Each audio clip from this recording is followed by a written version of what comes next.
The arrest of a Rensselaer County man this week in an 8-year-old homicide has prosecutors renewing their call for expanding the DNA database. Mark Mulholland has this story now live from our Saratoga newsroom. Mark.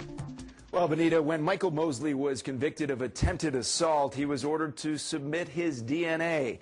Prosecutors say that DNA proves two things. One, that Mosley is a murderer, and that the DNA database needs to be expanded.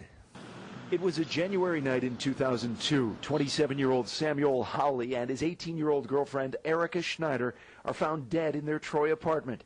The only evidence left behind by the killer was blood that contained DNA. But for 8 years, investigators searched for a match, but found none. Then Michael Mosley was convicted of attempted assault late last year and ordered to submit DNA. Prosecutors say it matched the DNA left at the murder scene. Think of all the time that would have been saved. Rensselaer County DA Rich McNally favors a law that would require all people who are arrested to submit their DNA. He says cases like the Schneider and Holly murders could be solved more easily and with more certainty.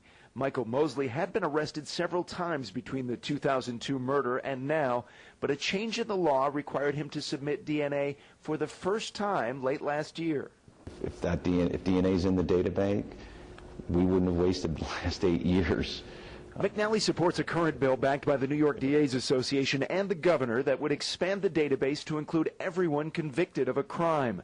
The New York Civil Liberties Union opposes the change, saying the state doesn't have a system or quality assurance to accurately test and maintain hundreds of thousands more DNA samples. I'm talking about simple negligence as well as intentional fraud.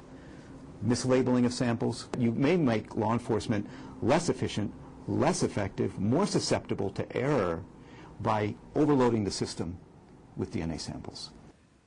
Two men were about to stand trial in the Troy murder before there was a hit on Mosley's DNA. Prosecutors say their DNA was not found at the scene. Live in our Saratoga newsroom, I'm Mark Mulholland. Jim, Benita? All right. Thanks very much, Mark. President